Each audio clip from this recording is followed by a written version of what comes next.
Bom dia, boa tarde ou boa noite, consoante a hora a que assistem a esta gravação no Brasil. Eu gostaria inicialmente de agradecer ao Senhor Professor Luís Fernandes Carbosa e à orientanda de doutoramento aqui na Faculdade de Direito da Universidade de Coimbra, a doutora Renata Alves, o convite que me fizeram para intervir neste segundo seminário do Observatório Constitucional sobre pluralismo constitucional e constitucionalismo subnacional. O meu nome é Dulce Lopes, sou professora da Faculdade de Direito da Universidade de Coimbra, nas áreas de Direito da União Europeia, Direito Administrativo e Direito Internacional Privado também, portanto faço aqui uma conjugação de várias áreas. E hoje, para me tentar alinhar com os temas que foram sugeridos e com este grande chapéu de chuva, que é este tema amplo, mas bastante interessante, do Observatório, deste projeto, eu decidi falar um bocadinho sobre cidadania e sobretudo cidadania da União Europeia e mecanismos participativos, porque como verão há um mecanismo particularmente interessante no seio da União, que é a Iniciativa de Cidadania Europeia. Mas para tanto, se calhar convinha andarmos um bocadinho atrás e falarmos dos conceitos de cidadania. Numa perspectiva político-legislativa, todos sabemos que cidadania é um conceito extremamente ligado ao, digamos, ao gênio da nacionalidade, nacionalidade como vínculo genuíno, jurídico-político que liga o cidadão a um Estado, com base em determinados critérios de ius soli, ius sanguinis, residência legal durante algum número de anos, vínculos familiares que entretanto se estabeleçam, como de casamento, até união de facto e filiação, ou adoção, outros. Cada Estado tem, e esta é considerada uma prerrogativa de soberania estatal, tem a possibilidade, de acordo com as suas concepções, definir quais os critérios de cidadania que melhor servem, digamos, à estruturação da sua comunidade jurídico-política. Por isso é que se diz que nacionalidade aqui exprime um conceito de certa forma identitário, de certa forma mais de homogeneização cultural. Veremos que hoje em dia tende a não ser tanto assim, de facto os critérios têm vindo a alterar, as regras também, mas temos de confessar desde o início há aqui grandes tendências, como falam alguns autores, para a desetnização e a reetnização dos vínculos de nacionalidade nesta perspectiva mais liberal, mais tradicional. A cidadania, por seu turno, também nesta perspectiva política-legislativa, era entendida, e é ainda por muitos entendida como o estatuto, o conteúdo dessa nacionalidade, o conjunto de direitos e deveres que alguém detém por ser nacional de um determinado Estado. Podem ser económicos, podem ser sociais, podem ser, e sobretudo seriam também políticos, mas podíamos estar a falar também de liberdades particulares que estariam associadas a este vínculo e também deveres militares e outros que associados ao gozo da nacionalidade. E por isso se diz que a nacionalidade, e nesta perspectiva também a cidadania, são exclusivas e excludentes e, portanto, marcam aqui uma cisão entre nós e os outros, o que os coloca de certa forma quase nos antípodas dos direitos humanos e dos direitos fundamentais, uma vez que esses têm uma aptidão, uma apetência para a generalização e, portanto, há aqui alguma tensão entre estes elementos. Naturalmente que a cidadania tem vindo, é um conceito de certa forma aberto, é um conceito que tem vindo a ser utilizado com vários significados e até com vários epítetos: cidadania transnacional, supranacional, multicultural, global, universal,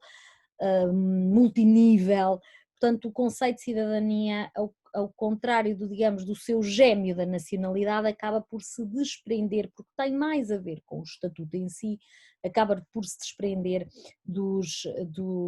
conceito um bocadinho mais fechado da nacionalidade. Mas mesmo se é fechado a verdade é que cada vez mais até os próprios vínculos de nacionalidade têm demonstrado alguma abertura. Não só a abertura à, à nacionalidade, neste caso cidadania, se quiserem, múltipla, e portanto o certo paradigma de que, um paradigma acolhido internacionalmente, de que o nacional deveria apenas pertencer a um Estado, acaba por não ser hoje a situação mais frequente. Aliás, vários estudos assinalam que esta não é, hoje em dia, a múltipla nacionalidade não é uma anormalidade, nem é uma patologia, é uma situação cada vez mais recorrente, por dois motivos essencialmente. Um, do ponto de vista técnico, porque é muito difícil controlar situações de dupla ou múltipla nacionalidade, mas também porque há aqui uma tendência para a abertura também dos Estados e para deixar de ver o vínculo de nacionalidade como um vínculo que tem de ser necessariamente exclusivo, ou seja, não há aqui nenhuma traição caso uma pessoa goze de várias, pode haver alguns limites, designadamente do ponto de vista militar, mas não há aqui nenhuma nota pejorativa especificamente associada à dupla ou à múltipla nacionalidade. E, portanto, há aqui mudanças no entendimento destes cúmulos de nacionalidade, cúmulos positivos. Sabem que também há uma tentativa de reação às situações de apatridia e, portanto, isso pode levar também a uma concessão mais generosa por parte de alguns Estados relativamente à nacionalidade, mesmo que não haja o outro vínculo forte com o mesmo. E além de mais também tem havido grandes mudanças nos critérios para a aquisição da nacionalidade e, portanto, para ser considerado cidadão, critérios que têm vindo cada vez mais a ser dominantemente, a ser triados por requisitos de não discriminação, sobretudo relativamente ao género, a perda, por exemplo, automática da nacionalidade por parte da mulher quando se casava com alguém de outra nacionalidade, adquiria automaticamente e perdia a sua, tem sido algo que tem vindo a ser abandonado. Também a questão dos filhos e da igualdade relativamente aos filhos tem aqui modelado bastante a aquisição da nacionalidade, e depois tem havido alguma maior generosidade em alguns Estados e às vezes também alguma erraticidade. Aqui em Portugal tem-se visto isso com mudanças sucessivas da lei da nacionalidade que prejudica um bocadinho um caráter de certa forma estabilizador que ela deveria ter, estrutural e estabilizador que ela deveria ter. De qualquer das formas, de facto tem havido aqui algumas aberturas a discursos, desde logo de não discriminação, de multiculturalismo e, portanto, alguma abertura e inclusividade no próprio conceito de nacionalidade e de cidadania. Também a própria perda da nacionalidade tem vindo a ser revista, e ainda que haja alguns laivos internacionalmente de recuperação de perda da nacionalidade por motivos políticos ligados ao terrorismo, desde logo,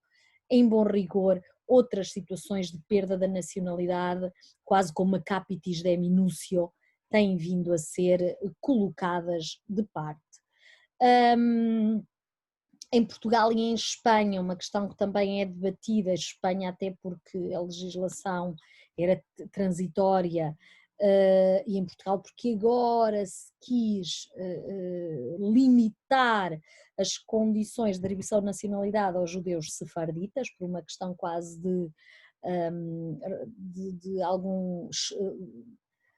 alguma restituição histórica, digamos assim, alguma responsabilidade histórica. Essa também tem sido alguma nota, poderíamos dizer, no sentido de integrar um discurso mais inclusivo no âmbito da tradicional regra,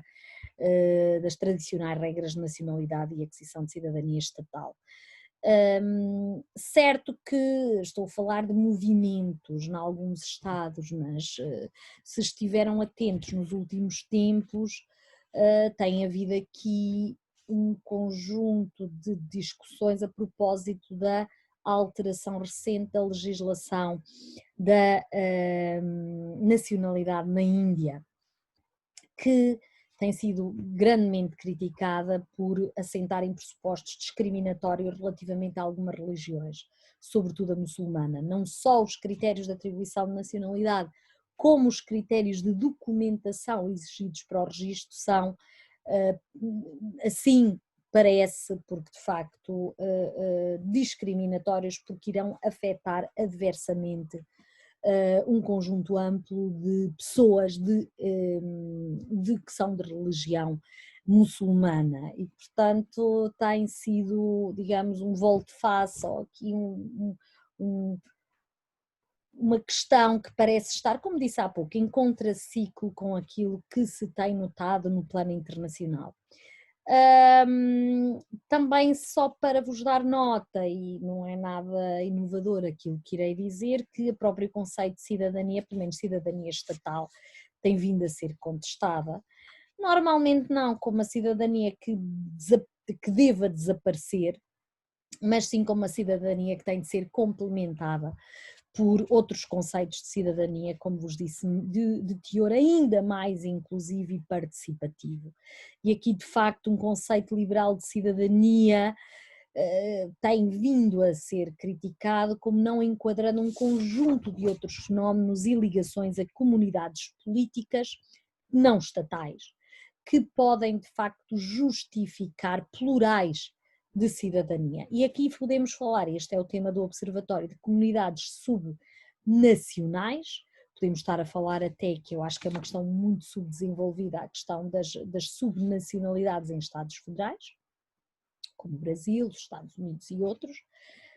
um tema que julgo que não é particularmente desenvolvido como deveria, mas fala-se muito de comunidades locais e cidadania local, por exemplo, mas também uma ligação a comunidades políticas em estruturação ou em desenvolvimento do ponto de vista regional e internacional. E aqui centra-se muito na questão, de organizações não governamentais, organizações internacionais, associações de interesses. Aqui fala-se muito da relevância da tal cidadania multicultural, dos direitos das minorias, e também de uma dimensão muito importante, que é uma dimensão participatória nestes outros níveis de regulação e de poder, digamos assim. E são várias as propostas, são múltiplas, todas elas são relevantes para que possamos perceber a prática de uma nacionalidade que de certa forma já é pós-nacional, é pós-estadual. E nessa projeção, um dos exemplos que é usualmente dado, e entrando aqui noutro ponto deste debate, um dos exemplos que é tradicionalmente dado de uma cidadania transnacional ou pós-nacional, se quiserem, ou supranacional para outros, é a cidadania da União Europeia. A cidadania da União Europeia é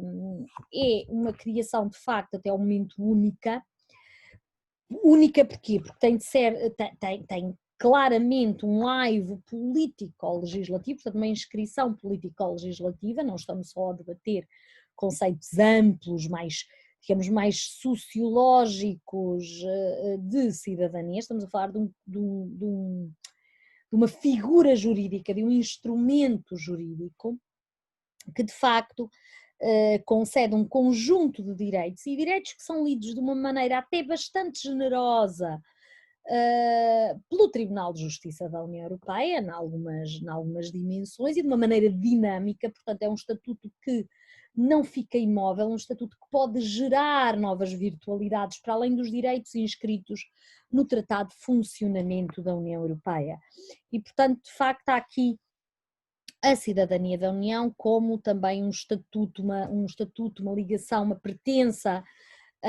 à União Europeia, uma forma de promover esta ligação, mas que tem para alguns aqui um problema congénito, que é o facto de estar ligada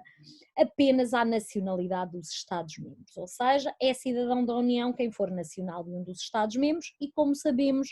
os critérios para a nacionalidade são definidos Estado a Estado, de acordo com as suas políticas, o seu sistema democrático, o seu sistema migratório também. Há toda essa ponderação, mas que é feita Estado a Estado. E, portanto, uma das grandes críticas apontadas à cidadania da União é, de facto, que ela não acolhe aqui um sentido próprio do que é ser cidadão da União. Há quem proponha que ela deveria ter sido baseada em critérios próprios de residência num dos Estados da União durante determinado número de anos e não na nacionalidade dos Estados, porque senão corremos o risco, que é um risco real, que acontece de termos cidadãos da União que nunca tiveram qualquer contacto com a União, porque imaginemos adquiriram uma nacionalidade de um Estado da União por via do ius sanguinis e nunca estiveram na União, e outras pessoas que sempre residiram da União, portanto estamos a falar de imigrantes de segunda ou até terceira geração, acabam por não lhes poder ser reconhecido esse mesmo estatuto. E de facto isto é um problema que tem vindo a ser anotado várias vezes. Não quer dizer que a União não faça, não tenha, a União Europeia, sobretudo a jurisprudência do Tribunal de Justiça, não tenha de certa maneira modelado ou limitado de alguma forma a possibilidade que os Estados têm de definir soberanamente seus vínculos de nacionalidade. Desde logo, por exemplo, quanto à perda de nacionalidade de um Estado, o Tribunal de Justiça já disse, acórdão Rottman e outros, que os Estados têm de ponderar que se a perda da nacionalidade vai envolver também a perda da cidadania da União e os direitos que esta incorpora, e portanto tem de haver aqui uma especial aferição de proporcionalidade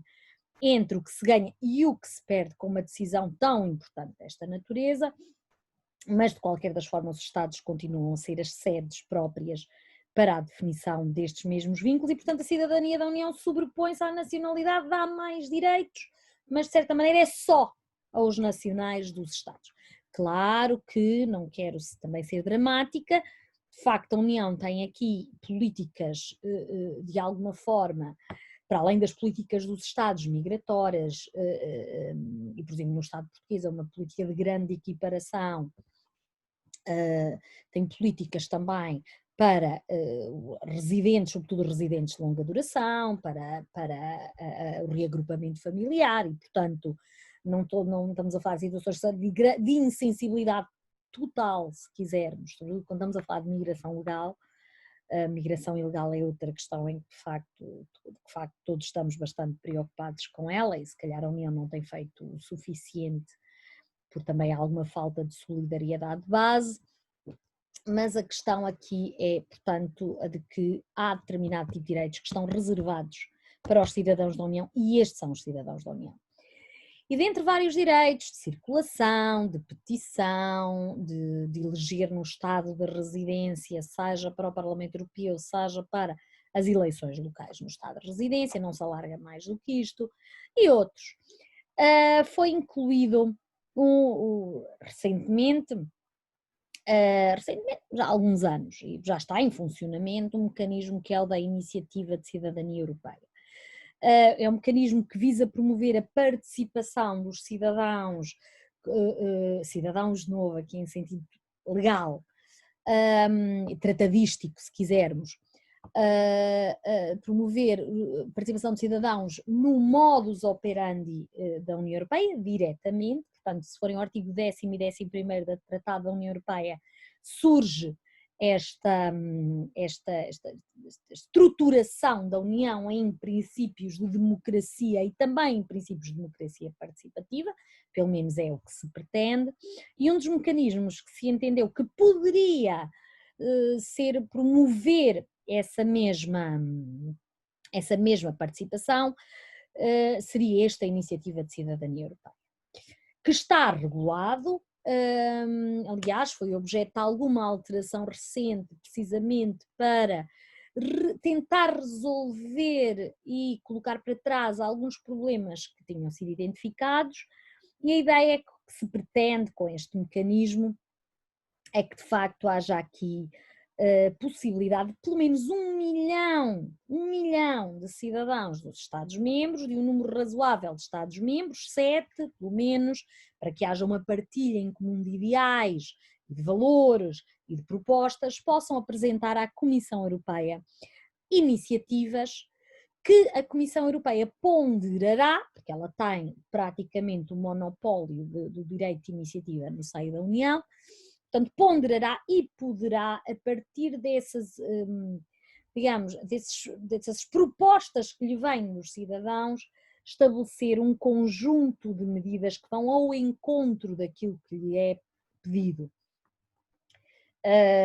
Claro que tem de haver uma comissão organizadora, plural, tem depois de haver uma recolha, primeiro um registro, não uma plataforma online que vocês podem aceder facilmente, se colocar a Iniciativa de Cidadania Europeia, são logo redirecionados para sites oficiais da União Europeia que explicam como é que isto funciona e, portanto, basicamente há um registro da iniciativa, é um registro no qual a